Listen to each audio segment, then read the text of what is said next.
Avant de commencer cette vidéo, bien évidemment, pensez à mettre le pouce bleu des familles, à vous abonner et à activer la petite cloche des notifications. Un viewer met toujours son pouce bleu.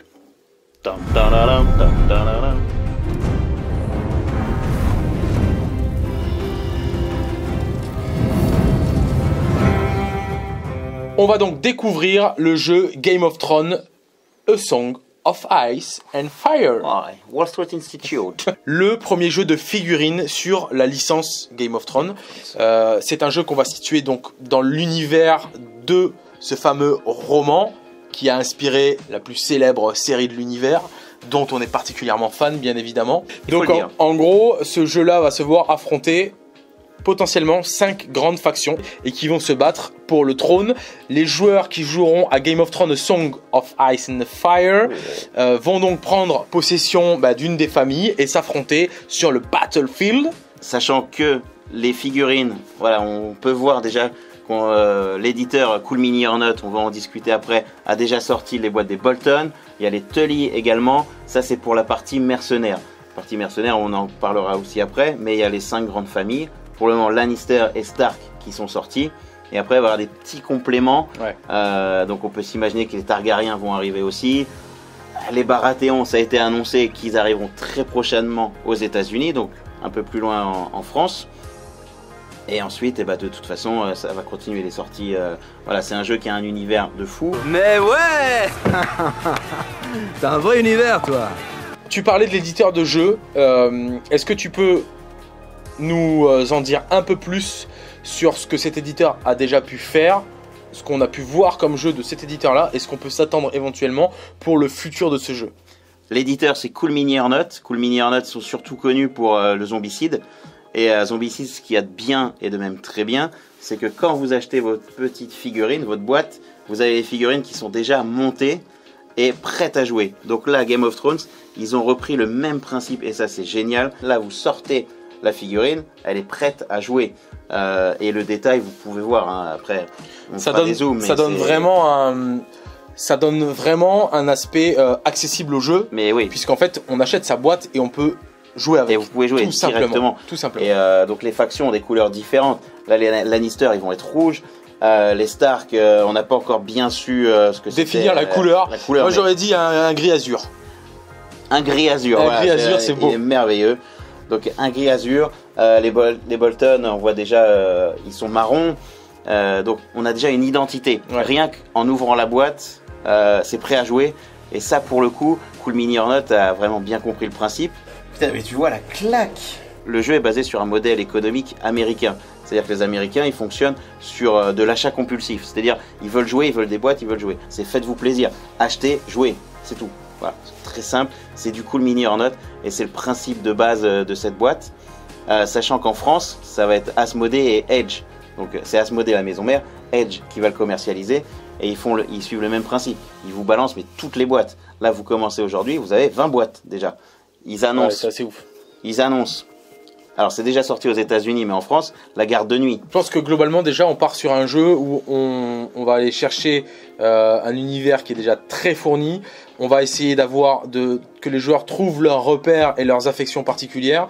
Notamment on en reviendra quand on va parler du jeu avec cette phase spécifique de héros, cette phase hors champ de bataille qui semble très intéressante et donner un aspect stratégique au jeu puisque on est sur du jeu de figurines mais l'idée c'est quand même d'amener une technicité autour du jeu. Là on est sur du médiéval fantastique donc on peut s'attendre, ou du moins c'est ce qu'on aimerait voir et vous le découvrirez dans la suite de la vidéo, c'est des manœuvres de corps d'armée avec des déplacements de cavaliers, d'archers, de positionnement, le tout animé par des héros qui sont des vrais brutes sur le champ de bataille ou alors des héros qui peuvent être des fins stratèges et amener des bonus aux armées. Oui, je pense que le jeu va amener toutes sortes de finesses, parce que le jeu reprend aussi l'univers de Game of Thrones, c'est-à-dire de la diplomatie, des coups bas, de la traîtrise, et ça va quand même apporter... C'est un jeu qui paraît banal, mais en fait, qui reprend bien l'essence de Game of Thrones, avec des systèmes de plateau, de mouvement, et ça, très prometteur. Pour entrer dans l'univers de Game of Thrones, A Song of Ice and Fire, le jeu de figurines, il vous faut bien évidemment passer par la boîte de base. La fameuse boîte de base. La fameuse boîte de base. Cette boîte coûte sur le marché 149,99 € hors remise. Généralement, vous avez tous vos petits plans pour avoir 10 à 20% dans vos boutiques. Toi-même, tu sais. Qu'est-ce qu'on retrouve dans cette boîte de base à la découverte de ce jeu? Alors, on va faire un peu paquet de Noël hein, quand même, parce que c'est ça qu'on veut sur Commander TV, c'est découvrir des choses. Voilà donc avec quoi on se retrouve lorsqu'on ouvre sa boîte de base Game of Thrones A Song of Ice and Fire. Déjà à première vue, la boîte de base est assez dingos, c'est hyper complet. On a un peu plus de 50 figurines d'un côté, un petit peu moins de l'autre. On a des personnages spéciaux. Donc on a les deux armées, hein, comme on l'a expliqué tout à l'heure. En rouge, on a les Lannister. En gris azur, on va avoir les Starks. On a des héros de chaque côté. On a aussi, ça sera à mettre en avant lorsqu'on va expliquer un peu plus le jeu. Ce sont les personnages non combattants. Donc c'est un aspect un peu stratégique qui se passe en dehors du champ de bataille. Donc c'est aussi sans doute ça qui va donner la patte stratégique au jeu. On a ces petites tuiles qui vont permettre donc en 2D d'avoir des décors et sur lesquels vous allez pouvoir éventuellement, si vous êtes figuriniste ou modéliste déjà à la base, poser vos décors. Donc ça c'est assez sympa. On a là-bas aussi tout ce qui va être, on a encore on a les réglettes de mesure, on a encore des templates de décors, on a des jetons, on a diverses choses dans cette boîte. C'est ouf, c'est vraiment très très complet.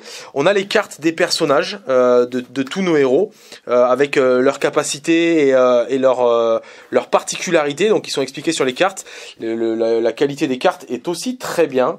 Alors ce qui est assez sympa et je trouve ça super agréable, c'est qu'on n'a pas les visuels des personnages par rapport à la série. Donc souvent on se projette sur Cersei Lannister, on s'y projette avec la vision qu'on a de l'actrice qui joue Cersei dans la série, mais là c'est pas le cas. Ça casse un petit peu avec l'environnement visuel qu'on connaît de Game of Thrones et ça en recrée un autre. Et ça donne, à mon sens, ça donne un aspect assez frais. Sansa est toujours aussi bonne en revanche. On a aussi les cartes des unités, puisque les unités vont avoir des caractéristiques qui vont les permettre de les mener sur le champ de bataille. Donc c'est à travers ces cartes-là qui sont pareilles, qui sont graphiquement, qui sont très bien réalisées. On a des cartes de mission, puisque donc, on est sur un jeu de bataille et bien évidemment le but va être de gagner son adversaire. On le verra après, il y a 5 différents types de jeux qui vont permettre de remporter la victoire et ça passe aussi par des cartes qui expliquent les différents types de missions. Les armées, donc les figurines sont individuelles et s'intègrent dans des groupes de combattants, hein, puisqu'on se projette vraiment dans la bataille médiévale fantastique et qui sont sur pareil des plateaux qu'on a déjà. Donc ça c'est encore une fois c'est vraiment top. Je suis sur le cul de du coût complet qu'on a entre les mains quand on achète cette boîte. Les figurines sont magnifiques. On vous laisse les découvrir en images. On va avoir Cersei Lannister, on va avoir Tyrion.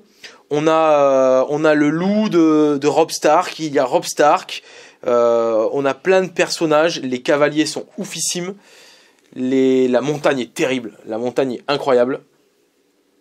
On vous laisse découvrir la figurine. Alors là on a la figurine non peinte, mais bon, vu qu'on est quand même nous à la base des joueurs et qu'on aime toujours jouer avec des armées peintes, on sait déjà qu'on va pouvoir se faire vraiment plaisir sur les figurines. Même les figurines de base, hein, les fantassins de base, alors bien évidemment on pourra faire le reproche que les figurines sont les mêmes. Donc ça c'est le point négatif, mais on pourrait pas se permettre d'avoir on va dire ces tarifs là et puis cette facilité d'accès si les figurines étaient toutes différentes les unes des autres. Donc ça donnera peut-être un côté un peu redondant, notamment pour les peintres, le fait d'avoir à peindre 10 fois la même figurine avec la même pose, mais visuellement c'est super agréable. Au jeu des trônes, soit on gagne, soit on meurt. Et pour gagner, il vous faut des boîtes. On a la boîte de base avec 2 armées qui semblent déjà relativement complètes et qui permettent une prise en main du jeu. Et après, derrière ça, on va avoir bam, les boîtes supplémentaires qui vous permettent de compléter vos armées. Là en l'occurrence on a des chevaliers de Castle Rock, donc les chevaliers de Castle Rock, hein, bien évidemment les chevaliers Lannister et donc on va découvrir ce qu'il y a dedans. pour 30 €, on va pouvoir complémenter son armée. On a les cavaliers de la maison Lannister, avec bien évidemment leur socle qui va permettre le mouvement en cohésion d'unité, et leur carte d'unité avec toutes les caractéristiques qui vont bien et qui nous permettent de les jouer. Et vous vous doutez bien évidemment qu'après on va pouvoir rajouter un paquet d'unités qui vont être tirées de l'univers et qui vont permettre de rendre les batailles de plus en plus épiques et de plus en plus dantesques, dira-t-on. Et maintenant, on vous présente les phases de jeu. Comme tout jeu, bien évidemment, avant de commencer, il est bon de savoir comment on remporte la victoire. Pour Game of Thrones, A Song of Ice and Fire, il y a différents modes de jeu et de victoire, et ils sont au nombre de 5. Chaque armée doit accomplir des missions secrètes tout en faisant face à son adversaire sur le champ de bataille. Les joueurs s'affrontent pour gagner des points de victoire obtenus selon des critères variables en fonction du mode de jeu choisi. Le premier joueur qui atteint le nombre de points de victoire à la fin d'un round est déclaré vainqueur. Voilà comment vous devez vous battre sur le champ de bataille de ce jeu de figurines Game of Thrones. Le round de jeu. Chaque partie se déroule sur un nombre variable de rounds, chacun divisé en 2 phases. La phase d'activation occupe le plus clair du temps de jeu. Elle comprend un certain nombre de tours individuels durant lesquels les joueurs activent une de leurs unités à tour de rôle. Pendant son tour, le joueur accomplit les étapes suivantes dans l'ordre donné. Tout d'abord, on aura la résolution des effets de début de tour. Donc il arrive qu'il y ait certains effets qui soient en jeu et c'est à ce moment-là qu'ils impactent le champ de bataille. Et ensuite on va avoir l'activation d'une unité au choix. Le joueur choisit à présent une de ces unités qui n'a pas encore été activée ce round-ci. Cette unité peut aussi bien être combattante que non combattante. L'unité choisie peut effectuer une action, cela comprend l'activation de l'unité. Une fois que l'unité choisie a effectué son action, tous les joueurs disposent d'une dernière opportunité de jouer une ou plusieurs cartes, de déclencher des capacités, etc. Les joueurs continuent donc d'effectuer des tours en alternance jusqu'à ce que toutes les unités aient été activées. Il est obligatoire d'activer toutes ces unités. Si un joueur a plus d'unités que son adversaire, eh bien celui qui en a moins va devoir attendre que son adversaire ait activé toutes ses unités. Donc dans le jeu Game of Thrones, on va avoir différents types d'unités. On aura les unités combattantes où on retrouvera l'infanterie, la cavalerie, les monstres et les machines de guerre. Et on va avoir aussi les unités non combattantes où on retrouvera vos héros préférés comme Tyrion Lannister ou bien alors Sansa Stark.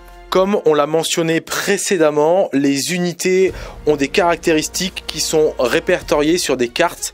Sur cette carte, on va pouvoir retrouver le nom de l'unité, son type, si elle est infanterie, cavalerie, monstre ou machine de guerre, son blason qui fera référence à sa maisonnée.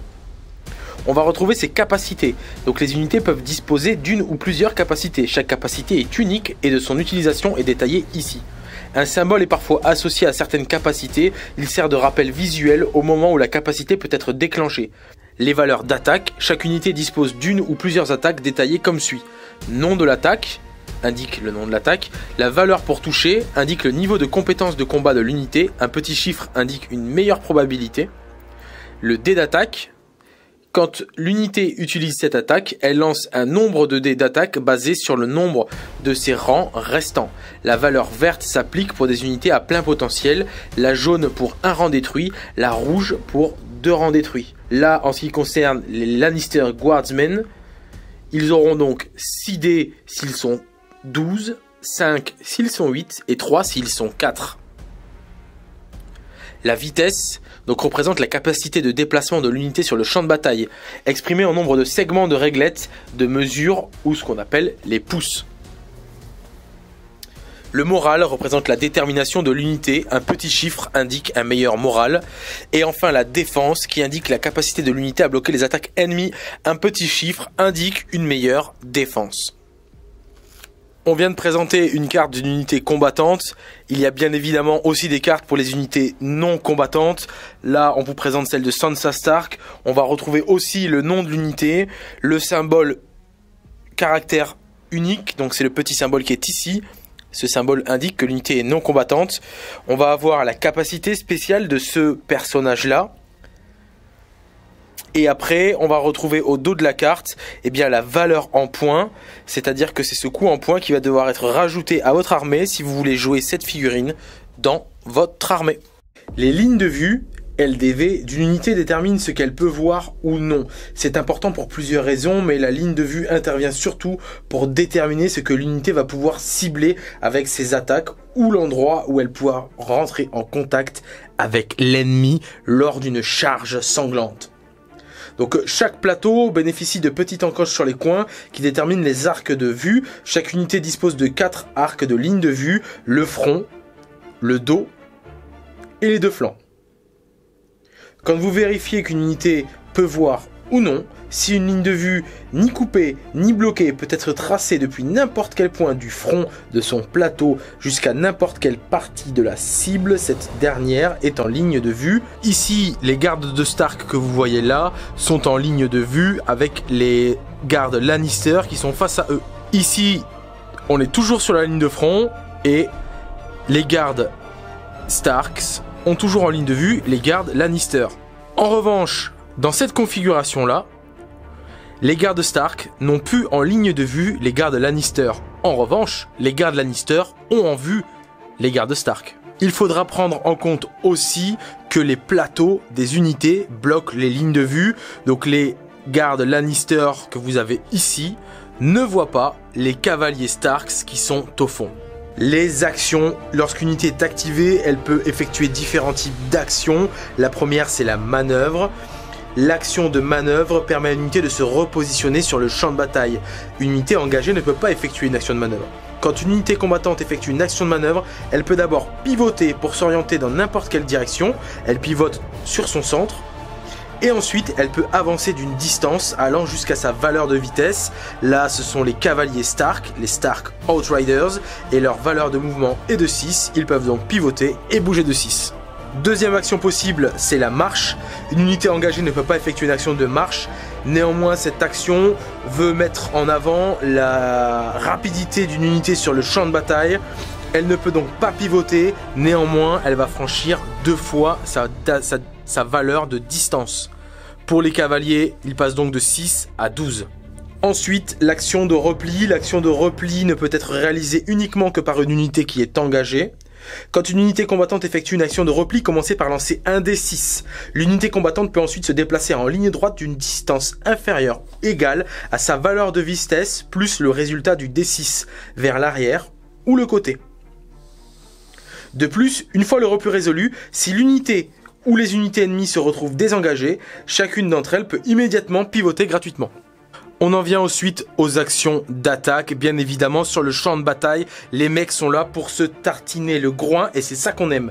Donc, les attaques à distance et aussi les attaques de mêlée. On va voir les attaques de mêlée. Pour résoudre une attaque de mêlée, on se réfère aux valeurs qui sont indiquées sur la carte. Là, c'est donc les épéistes Stark qui vont taper.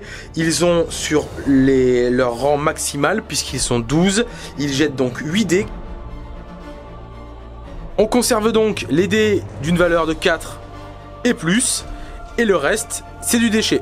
Les jets de 1 sont toujours des échecs, les jets de 6 sont toujours des réussites, quels que soient les modificateurs. Après, en vient mes jets de défense. J'ai donc, avec mes halbardes, une valeur de défense de 4. J'ai été impacté par 3 touches. Je vais donc jeter 3 sauvegardes. Sur du 4+, ce qui est le cas, je sauve. Le reste, c'est des échecs. Je perds donc 2 figurines. Vient donc la phase de charge qui va nous permettre d'aller impacter notre adversaire. Pour ce faire, il faut que l'unité ennemie soit en ligne de vue avec l'unité assaillante, donc dans sa ligne de front. Pour réussir sa charge, les cavaliers Lannister vont jeter un des 6 et l'ajouter à leur valeur de mouvement. Ils ont donc un mouvement de 6 et ils rajoutent 3. Ils peuvent donc parcourir jusqu'à 9 pouces. Une fois qu'ils ont impacté le socle du plateau adverse, ils ont donc réussi leur charge. Ils peuvent de suite effectuer une action d'attaque. Ils bénéficient du bonus de la charge et qui leur permettra de relancer les échecs sur leur jet. Les cavaliers à full effectif ont 6 attaques et touchent sur du 3+. Et bénéficient de la relance de la charge. Bien évidemment, je jette mes dés de défense d'une valeur de 4+. Et comme je suis un peu chatard, je ne perds qu'un bon soldat. Petit bonus supplémentaire sur la phase de charge qui rend le jeu très stratégique et c'est super intéressant, ce sont les bonus de combat. On a vu que le bonus de charge permettait de relancer les échecs quand votre charge est réussie. On va avoir le bonus de flanc. Quand une unité effectue une attaque de mêlée et attaque par l'arc de flanc de son ennemi, celui-ci a -1 en sauvegarde de défense. Bonus de dos, quand une unité effectue une attaque de mêlée en se trouvant dans l'arc de dos de l'ennemi, ce dernier subit -2 à ses sauvegardes de défense, ainsi que -2 à ses tests de panique. Le test de panique constitue le type le plus courant de test de morale effectué par une unité. Pour ce faire, quand une unité effectue un test de panique, elle lance 2 dés qu'elle compare à sa valeur de morale. Ici, les épéistes Stark ont une valeur de commandement de 6, je jette donc 2 dés. Je fais 9, j'ai donc une valeur supérieure à mon moral, je ne subis pas de perte supplémentaire. En revanche, si je fais ce genre de jet de dés,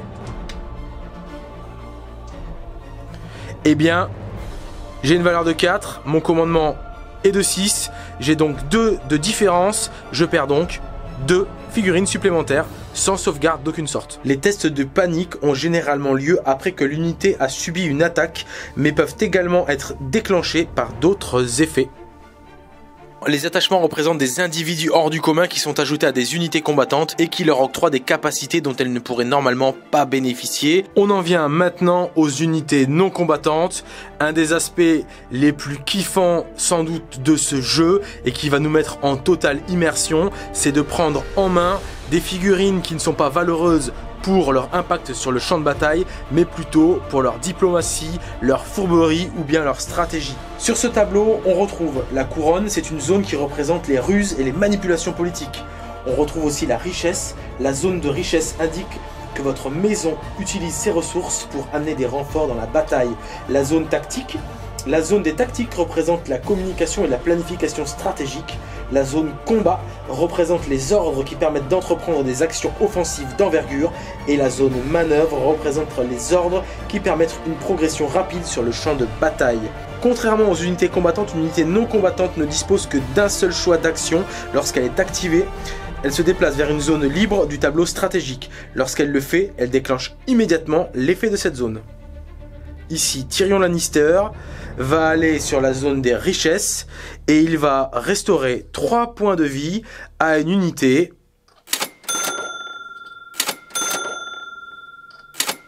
Chaque armée est menée par un individu hors du commun connu sous le titre de général d'armée. Vous choisissez votre général lors de votre création d'armée. Il influence la façon dont votre armée va se comporter sur le champ de bataille. Les généraux sont reconnaissables au mot-clé général sur sa carte de valeur. Les généraux sont généralement des attachments, mais il peuvent arriver qu'ils soient des unités non combattantes. Les généraux fonctionnent exactement comme des unités du type auquel ils appartiennent, sauf qu'ils ajoutent également des cartes à votre paquet tactique. Les généraux ne coûtent aucun point lors de votre création d'armée. Une fois votre général choisi, vous choisissez vos cartes tactiques. On est donc dans un jeu où on va pouvoir retrouver aussi du deck building. On a aussi un mode multijoueur pour des parties en équipe pour faire du 2v2, voire plus si vos armées sont imposantes. Les unités neutres. Dans tout Westeros et au-delà, on trouve des maisons mineures, des compagnies de mercenaires ou des individus remarquables qui n'ont juré allégeance à aucune maison. Elles sont représentées par le symbole neutre sur la carte que vous voyez ici. Les unités neutres que vous recrutez ne peuvent jamais composer plus de 50% de votre total de points. Notez que cela inclut également le fait d'incorporer un général neutre qui ne coûte pas de points. On en a donc fini de cette vidéo de présentation sur Game of Thrones. On espère que celle-ci vous a plu. N'hésitez pas à laisser des commentaires sous la vidéo. Et en attendant, Winter is coming.